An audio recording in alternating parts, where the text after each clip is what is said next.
Welcome, Dadas all over Kenya and East Africa. Thank you for watching the Dadas show. You are so welcome. I hope you've been taking care of yourselves. You've been social distancing, washing your hands, taking care of your family, loving yourselves, and taking care of your mental health. Today we want to talk about mental health and wellness. We talk about it a lot on this show because it's one of the things we take for granted. We take for granted that being well mentally and emotionally and spiritually is something that we don't have to work on, or is something we don't have to take care of. So today let's talk about mental health and wellness. And I'm joined by Wanjiru. Wanjiru, you're very welcome. Asante sana. Tell us a bit about yourself. My name is Wanjiru Mboche. I am founder of Empathy is Power. This is an organization that is keen on sensitizing on mental health, specifically in order to eradicate the stigma on mental health. Yes, and we also facilitate therapy, treatment. We work with well-wishers. Okay. And I also carry this ministry into prisons. Mm-hmm. Like we currently, before COVID-19, we got authorization to do some sensitization at the Thika men and women's prisons. So we do that once every month. Okay. Yes. Why mental health? What were your encounters with mental health? I know, I wanted us to spend the first half of the show perhaps talking about your own experiences with mental health. Yes. Before we talk about your work. Yeah. So when did you realize that something was off? That question gets me every time. Every time. No, that's okay. But my first experience, actually when the first time I started paying attention to my mental health was when I had my second born.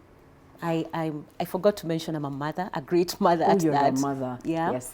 So my daughter, who's now 15, and she's my second born. Okay. So when I had her, I think there was a lot going on in my life at the time, and I did not know how to process. Yeah.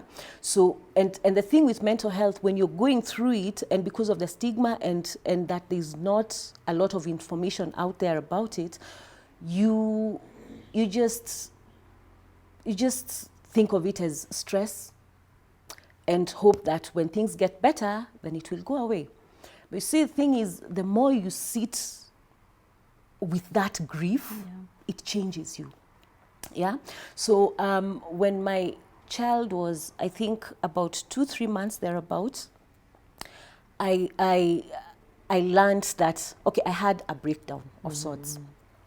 And I went to hospital and I was told it's postpartum.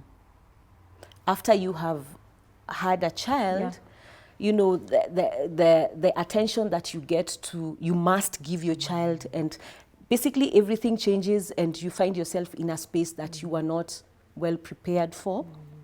So that sort of had me overwhelmed. And then I got treated for it and I got medication. After a while, every time I got stressed, I had that prescription. So I would go and get a refill. Yes. And so you don't realize how dependent you get on these meds until because now you see, you sort of, it helps you numb what it is that you're going through. And sometimes it's not necessarily that bad. Sometimes you just need, sometimes you just need to sleep it off.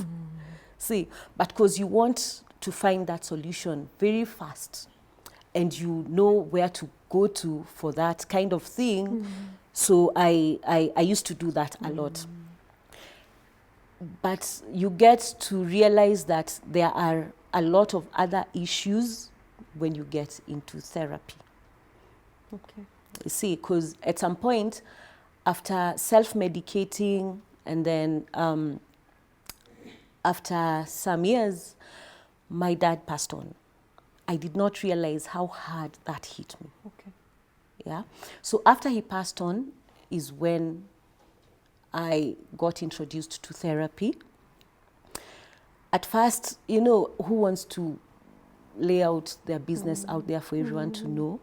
So at first I was a bit skeptical about it, but today I can tell you for a fact, therapy was a lifesaver for me. Okay. I'm very, we're different. There are people who prefer, maybe they turn to alcohol. Others maybe have people they can really talk to, without feeling like they're getting judged.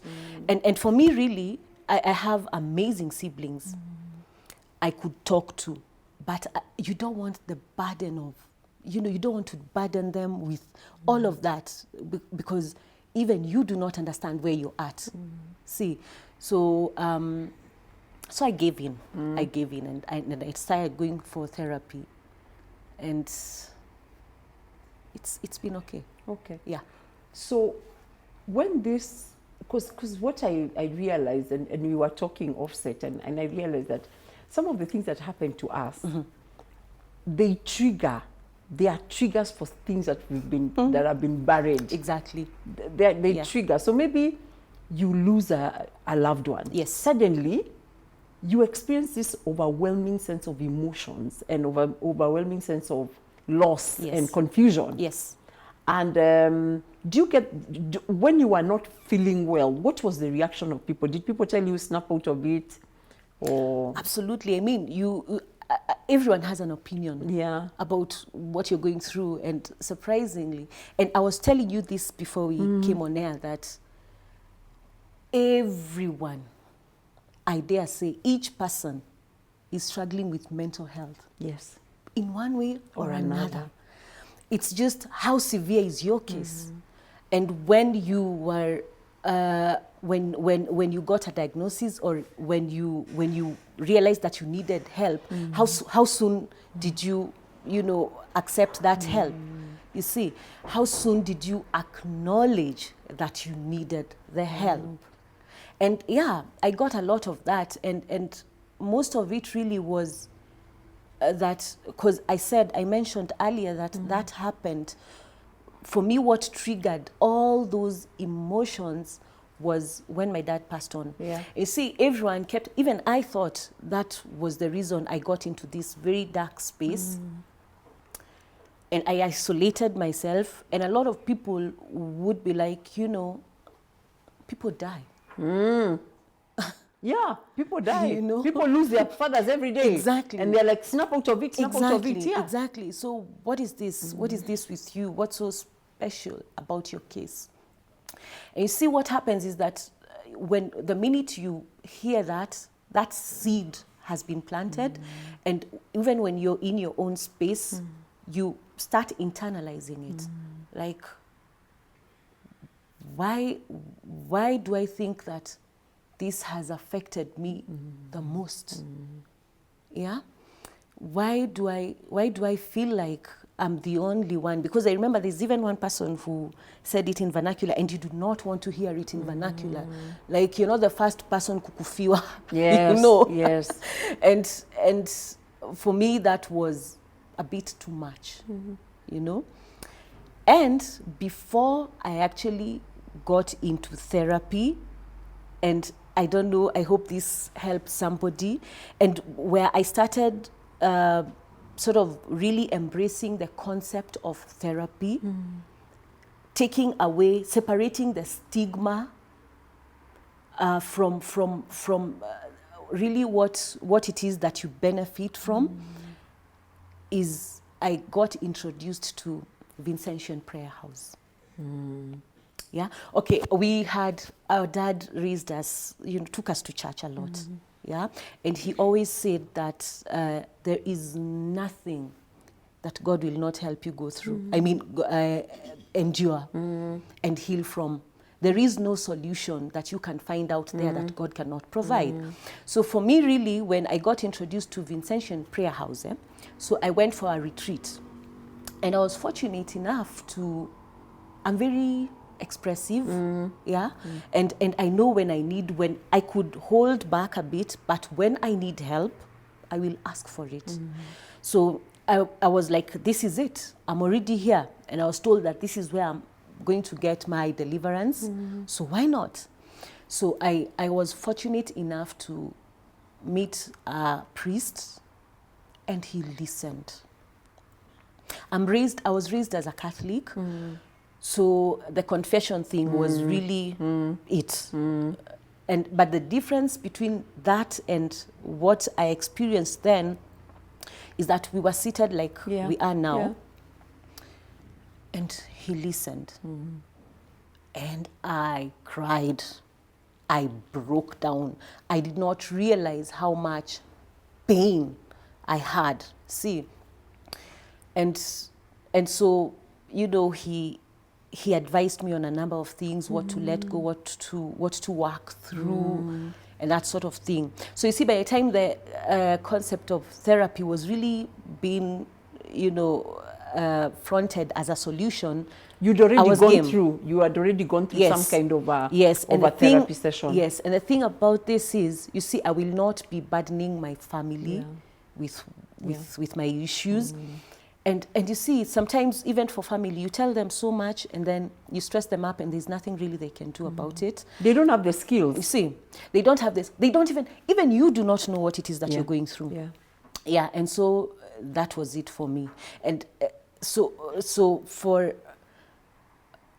what that did for me is that I embraced therapy, just like I embraced my relationship with God. You see, God uses people.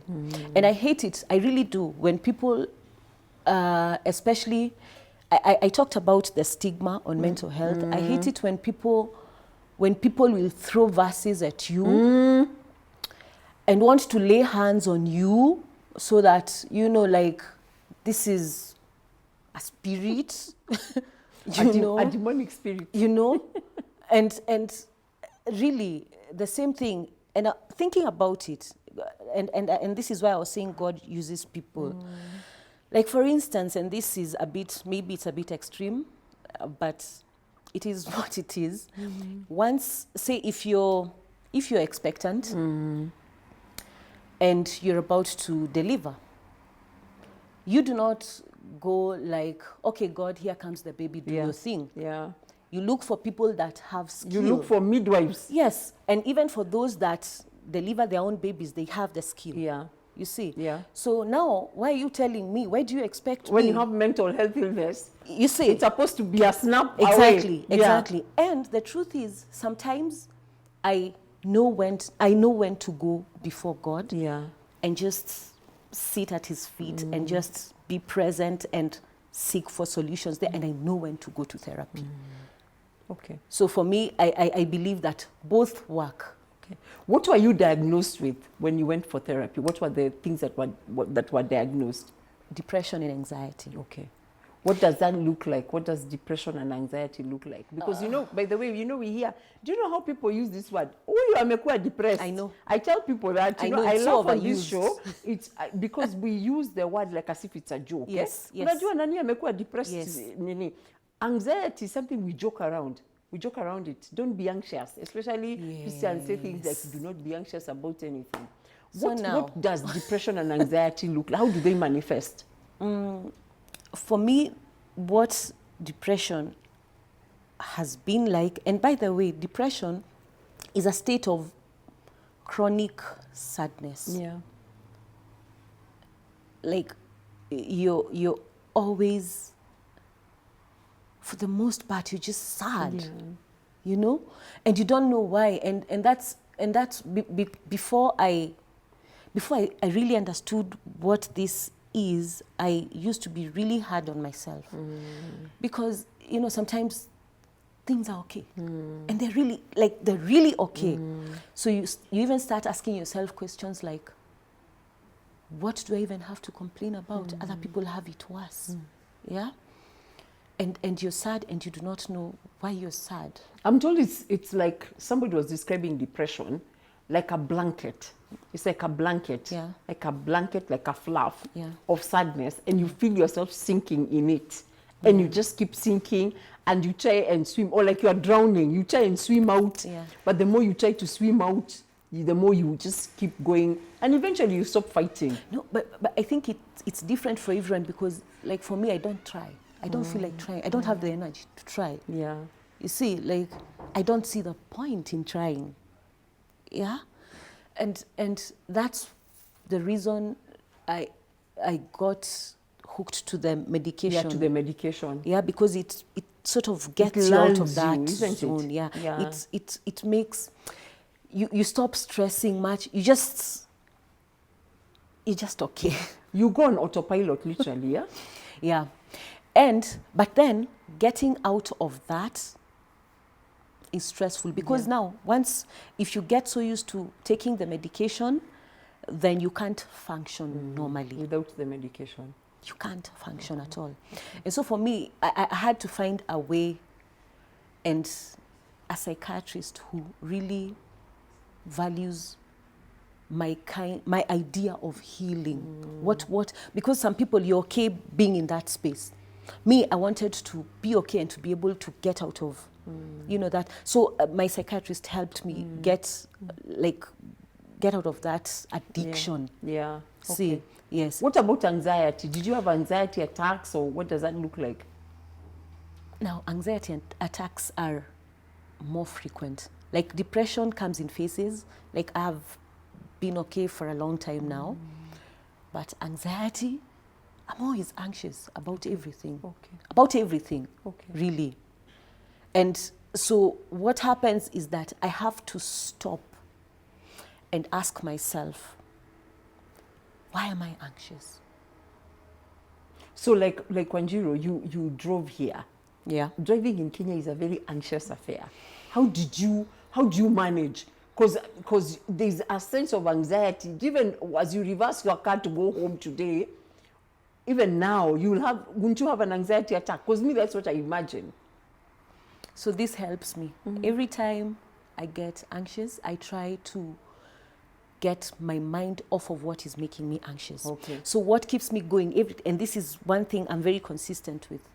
For God has not given me a spirit of fear, but of power, love, and a sound mind. For God has not. I keep saying that until, and you see the thing with anxiety, there's always something to worry about. If it's not this, it's that. If it's not, so by the time I'm even like doing a kilometer, I have, believe me, I'm not worried about the same thing I was worried about, because for a second I was able to divert that attention to something else. Okay. So for me, I have made peace with the fact that this is how things are now. So anxiety is something you now manage. Yes, I do. On a day-to-day basis. Yes, I do. And the beauty of it now is that I don't need medication. Okay, that's fantastic. I don't need medication for it now, because that medication numbs me. Okay. So unless I'm feeling like, because anxiety sometimes could be, you're feeling like you can't be in this space right now. Which space? You don't know. You just can't be in this space, whatever it is that you're in, you can't be in. And so you need, so what happens? I try and sleep it off. Wanjiru, you're not on any social media, you're not even on WhatsApp. Is it because that these things make you anxious? Do you watch the news, for example? No, I don't. You don't watch the news? No, I don't. Yeah. I don't. I was on until actually sometime in March, I was on all social media platforms. But you see, what I realized gives me more anxiety is my need to know. FOMO, fear of missing out. Yes. I want to know what's happening. I want to, because now there's COVID, because at the beginning. Yes, I remember the COVID and the conspiracy. Yes.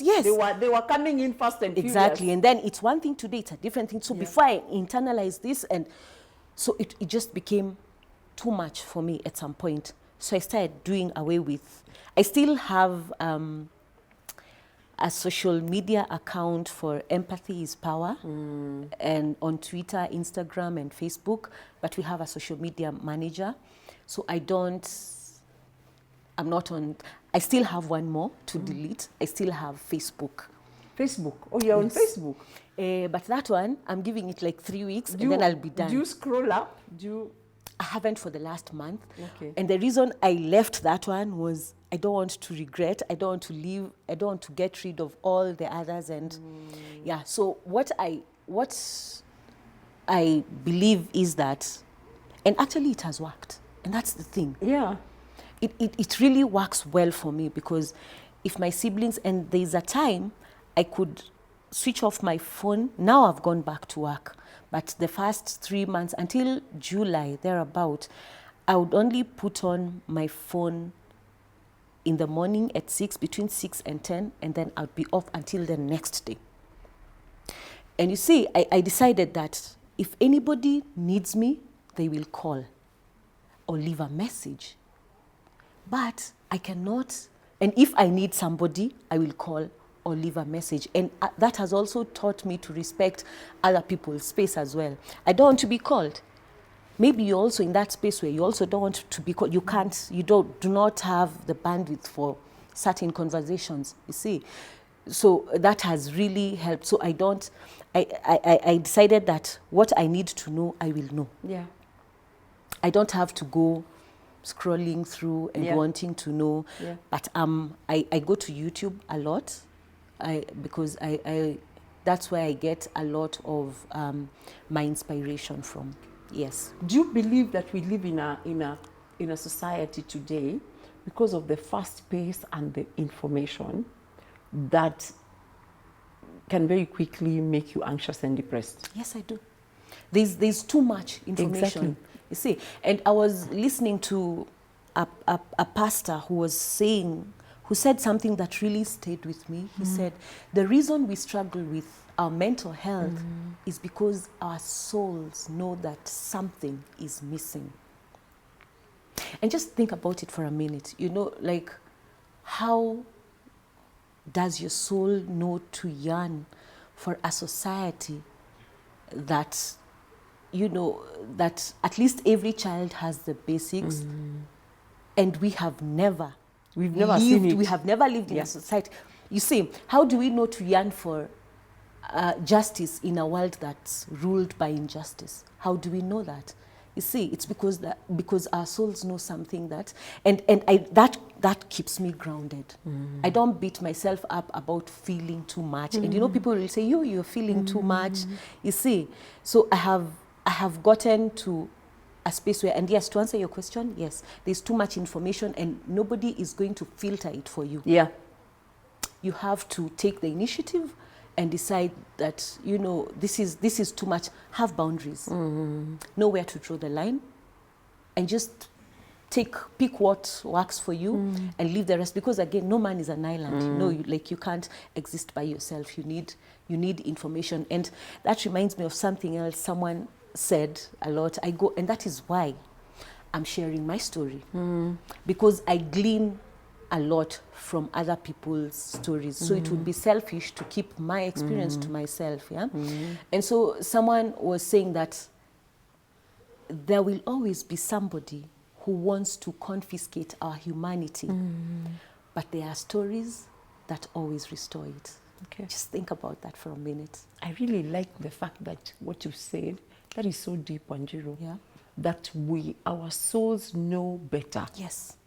We know we are living way below our standards. Yes. We know that we we should have better families. Yes. We know we should have better health. Yes. We know we should have more quiet. Yes. We know we should be better rested. Yes. But we know it. And it's a deep yearning that causes your soul to hurt so badly, you know, because this is something you have not seen happen, but you know it's supposed to happen. What do you do with that? Yeah. Yeah.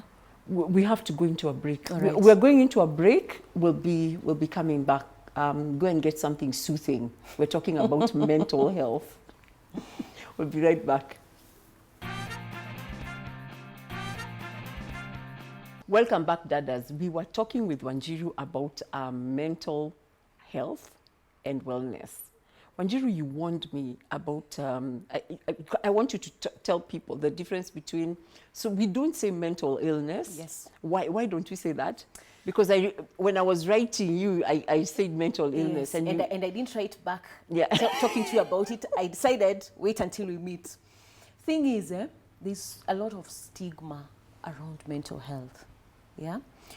Number one, that's the number one reason why you cannot generalize you know, their conditions and say mental illnesses. So there are mental illnesses, and my understanding is that, you know, those are conditions that have developed into a stage where there has to be treatment for it. Treatment, like, Yeah. Yeah. Mine, I refer to it as A condition. a condition. Yeah. Because, like, currently I'm not on any medication. Yeah. So how is it an illness?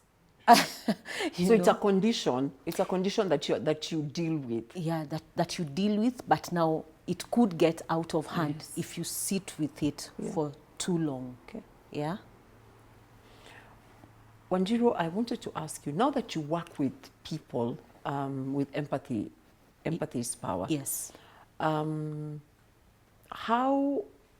have been your, you know, what are some of the things that you've noticed about how people react to mental wellness? Do they know about it? Is there, do people understand what you're talking about? Because I know now it's a biggie. Yes, now it is. It's a biggie now. And I thank God. Yeah, because people are finally, in fact, when I saw that a task force had been formed by the Ministry of Health on mental health, I was like, it's about time, you know, because we have, like, we had a case where this young man hacked the lover to death. And I understand his reaction later when he was talking to his dad was, I can't believe I did that. You see, and if we do not address these issues now, that is what we'll have to deal with. If we do not address the issue of, say, depression, of anxiety, of even stress. Because that is what it manifests now to other conditions. If we do not address these issues, then we'll keep, and you see, the sad thing is that those incidents trend on social media for a week, and then that's it. They're forgotten. Yeah, and I want to state that everybody deals with stress and grief differently. You see, even bullies have serious mental health conditions, because at what point do you give yourself permission to try and make another person's life unbearable? You know, if you are, say, if you snap easily, that's not normal. It's not normal. There are people who are very angry, and they don't know they have mental health issues. We even say, and you know, Kenyans, they're so funny.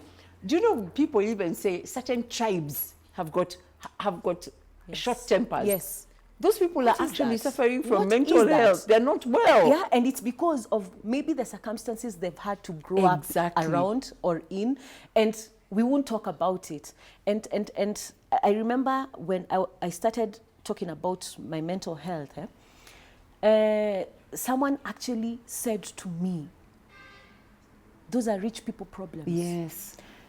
Another said to me that hizo shida za wazungu. And so you see, there are times when you come at me, I could decide to be objective and have a meaningful conversation, but sometimes I really will go to your level. You know, so you say, this is a Mzungu problem, all right. And now we want to eat like them. We want to visit where they visit. We want to talk like them. But on mental health is where we draw the line. Like, we want to do everything like they do. So I was like, they hurt like we do. They grieve like we do. They bleed like we do. And you see, we say these things so often that they have lost meaning. Yeah? Yeah. And so I really urge people to, like, see these things and acknowledge them for what they really are. Yeah? Yeah. And to stop even people that are in abusive relationships.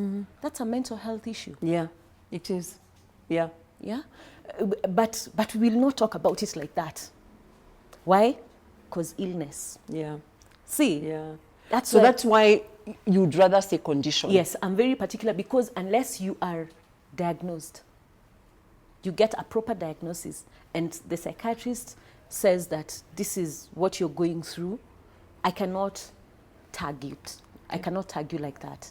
Wanjiru, what work do you do with Empathy's Power? What kind of work are you doing there? What we do is that we create awareness on mental health, the sensitization bit, and then we partner when it comes to facilitating, say, if someone needs a therapy or treatment, we work with professionals. Okay. And like currently we have an arrangement where, well, that was before COVID. Now because of we can't gather, there's no, we can't have social gatherings. We are looking for a dynamic to keep that going. But what happens is that we used to go there once a week, once a month, okay. yes, at the prisons. And so we put aside a day and we talk to, the men, and then we set aside a different day and go speak to the women that are convicted. That is so interesting because I imagine that is where you find some really amazing cases. Yes, we do. And the thing for me is that I also forgot to mention that when we are doing this, we don't just go talk to them about these things. We work with well-wishers who at least give us goodies that we can so you can take a park, a sanitization park or something, or food. Yes. Then you go and talk to them. Yes. So do you do like plenaries and then or one-on-one? In fact, I call it group therapy. So you do it, because you just don't have the resources to do one-on-one. And then again, for security, because even when we go talk to them, we have, we have security. Yeah. In order to feel safe and for everybody to be in a situation where they can take in the information we're giving to them, and we can do that freely. And what's interesting is that at first I thought, especially on the men's side, I thought the reception would be cold. Imagine it wasn't. It's been very well received. I loved it. And it's good when it's interactive. So men are able to open up and share. I was surprised. Wow. It's normal for, women, we are talkers. So I expected it. But on the men's side, because they asked real questions, and they were given, every time we go back, you see, like the first time we had we talked to them, it was just basic information on mental health. And then now we realized that we need more. That's when now we started bringing in the professionals. And it was amazing. In fact, I can't wait for us to get a dynamic that will keep this going. Because now you can imagine those that had started the process, how they're in a space that they don't know how to deal with a lot of things, because that gave them hope. I believe it gave them a sense of, because you don't want them to be done with their time and then go out there ill-prepared. So basically that's what we do. Wanjiru, how do I know what are some of the things that would be like symptoms to know that I'm not doing well mentally? What are some of the, I'd be like sitting at home or even myself or somebody else, because I think even other people, we watch other people slip into depressions or become, or even go completely over the cliff while we are watching. How can we know this person is not in a good place? I'll speak on what my experience. Isolation. People who they're not happy to mix. Not happy, not very sociable. And I'm talking about. I'm not talking about the introverted kind of thing. No, because personally I'm an introvert, and people don't. It's difficult to reconcile that with the kind of work I do, because it requires for me to socialize and really talk to people, and yet I cannot be in company of a group of people, even family gatherings. I just can't be in that space for so long. And it's a good thing to also speak to your family about it. That's why I'm saying mental health is a conversation that needs to be had everywhere. So back to your question, the isolation for me is the big one. Because when you're depressed, you'll isolate. When you're anxious, you'll isolate. Because, see, it all comes down to the stigma. You do not want people to see it, because then they'll ask questions that even you cannot give answers to. So, and I'll advise, especially those that, you know, have loved ones in such situations, you don't want to go like, nowadays you're just this and that. Nowadays you need to, different people deal with stuff differently. So you know your siblings well, you know, like for me, my siblings know that even when, say, we are out, like recently we went to some place with my youngest sister, and she knows sometimes I just shut down. And it's not because I'm angry, and it's not because I'm not enjoying, it's just that I can't be here now. And mostly it's because I feel like there's no meaning, there isn't anything, I can't give any meaningful contribution in this setup right now. So I think that's what makes me restless. I'm thinking I could be more useful somewhere else. And see, your family also learns that when you're in that space, they learn to let you be. And it can be inconveniencing. But it's not every day, you see. So you sort of need to like find a balance, yeah? So for me, the biggest telltale is isolation. When you see someone isolating, there's something wrong. Okay. Yeah, so and because they will not come to you and tell you what it is that is happening to them, you can also find a space, you know, what is it? Like there are questions your family, again, my sisters or my brother they know there's time for everything for me, literally. There's a question you don't just ask. Because of the way you are, Yeah. you need a sense of structure. Yes. A very clear sense of structure. Yes. This meeting will begin at this time, it will end at this time. So Exactly. it can't go on forever. Exactly. Exactly. Like visiting people that goes on until the wee hours of the morning. Yes. You're just not capable. I can't do that. You see. Okay. And then I also need, if say we are going somewhere and there's a lot of people, I need a minute to adjust to that. I can't just get into it. Like even when I came in, see, I didn't know. You have to adjust, take it all in. Yeah, and get to a space, even in my mind, to just accept. And other people do it. It comes naturally to other people, not me. I have to like have this conversation of, okay, there's this number of people and this is doing this, and this is what I need to do. Pass. Okay. And then now I know how to proceed. I can't just get into something and just go with the flow. Wanjiru, do you think that so I want to ask you two questions. Yeah. Do you think that because we ourselves are not self-aware, we also are not aware of other people? I find that sometimes people are very quick to make judgments about other people. Yes.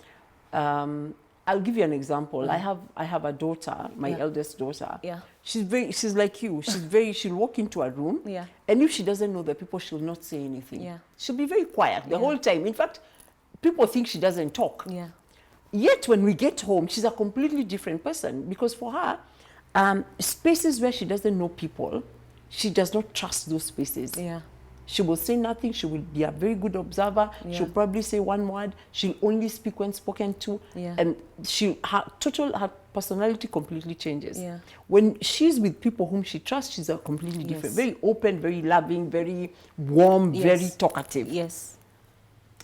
And it is only until she began to understand herself and became self-aware of herself that today she can go to a space, and because she knows herself, she will actually force herself to engage.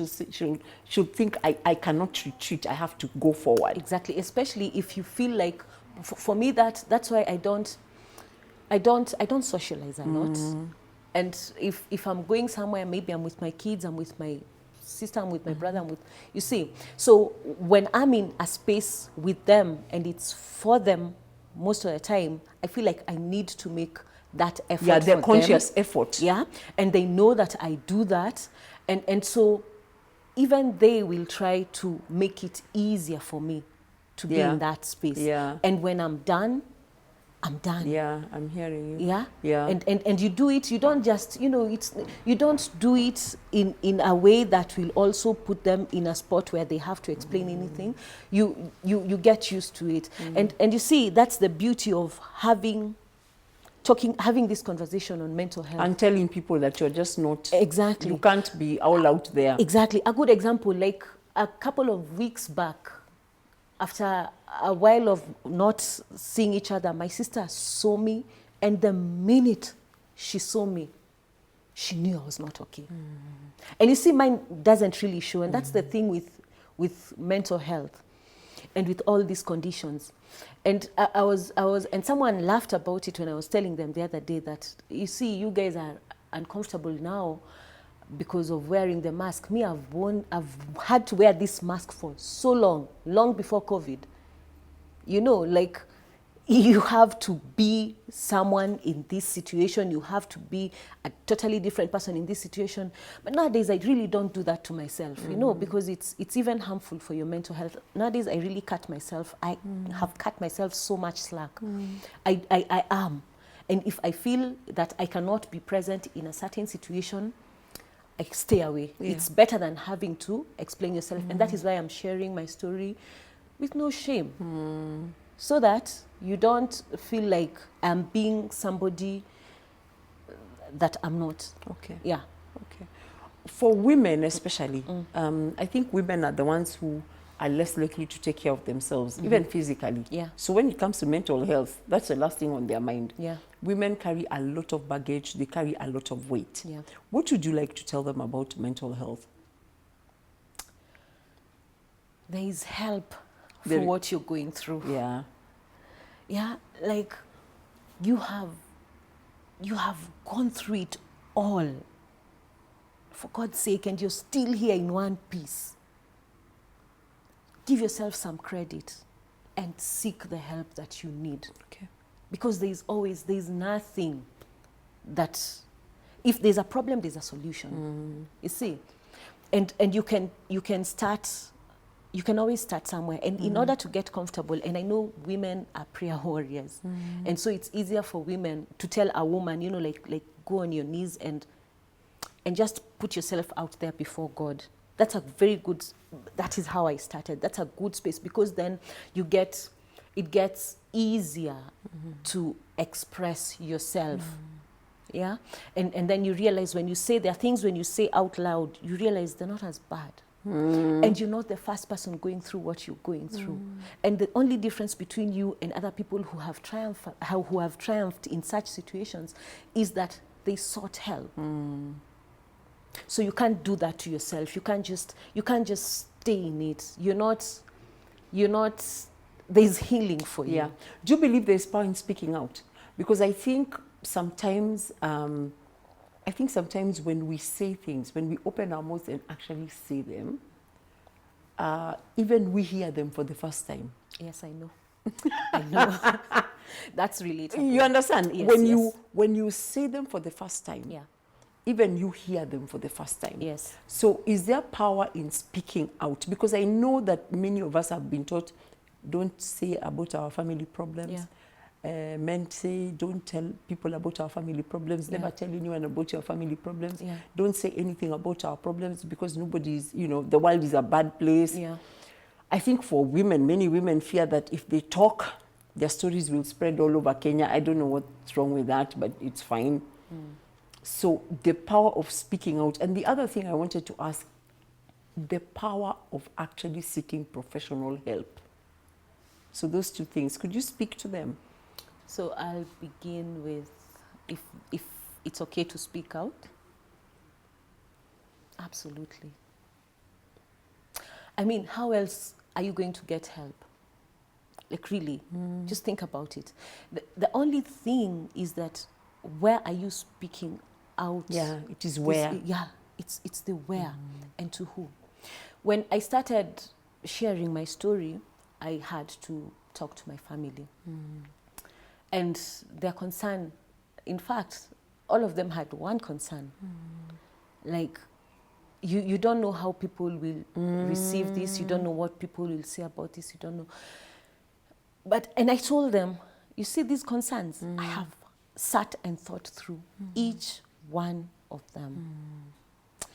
And my conclusion was that if I don't speak about this and share my journey and my story, and mine is a story of healing, you know? So if I don't do this, then it will all have been for nothing. It can't have been for nothing. So really what I've had to do is to compare what, okay, well, people could say this, and then this. The weight of the two things. Yeah, and what if goes both sides? You see, like if it goes bad, what if it goes well?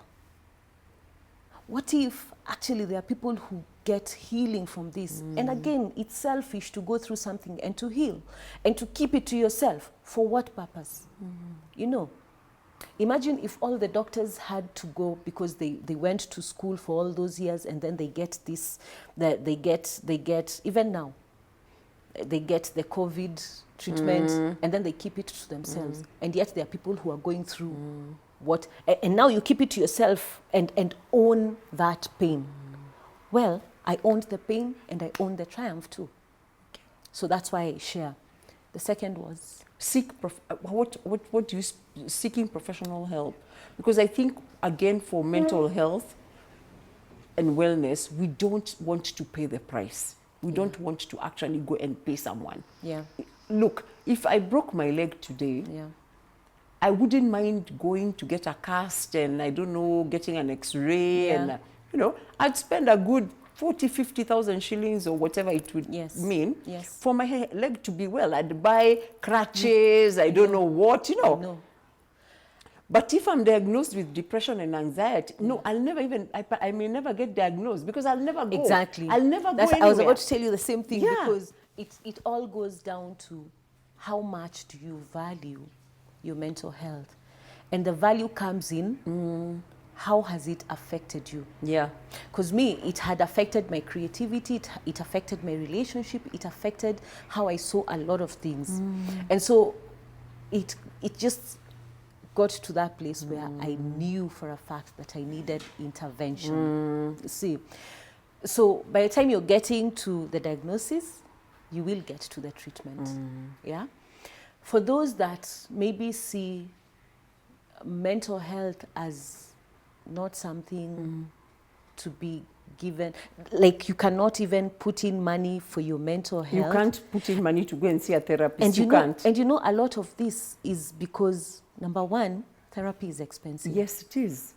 You see? Yeah. And that is part of the reason I was really happy when I saw that even government is giving, you know, is hopefully will allocate resources towards, you know, mental health in this country, because honestly, it's bad. It's really bad. And number two, because you don't want people to know your business. Yeah, that's another thing. You don't want people to know. Because for many of us, just going to see a counselor, we think you are mad or you have... And you know, in that case, how I've had to look at it is that we're all mad in a sense. You know, really. It's the degrees. Yes, we're all mad.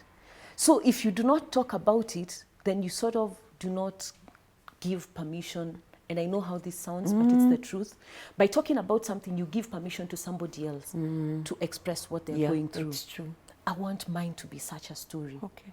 And so I encourage people to, and you'll get there when you get there. There's no pressure.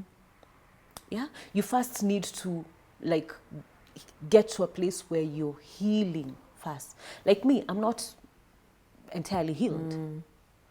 But then I know to work with what I have. You see? So just go at your own pace. Yeah. But acknowledge that, and if you do not have a severe mental condition, then make sure it doesn't get worse. Yeah. Like address it before it gets worse, because it will get worse. Yeah? And you'll get to a place where now you need this kind of intervention that everybody does not want. Why? Because stigma. Yeah?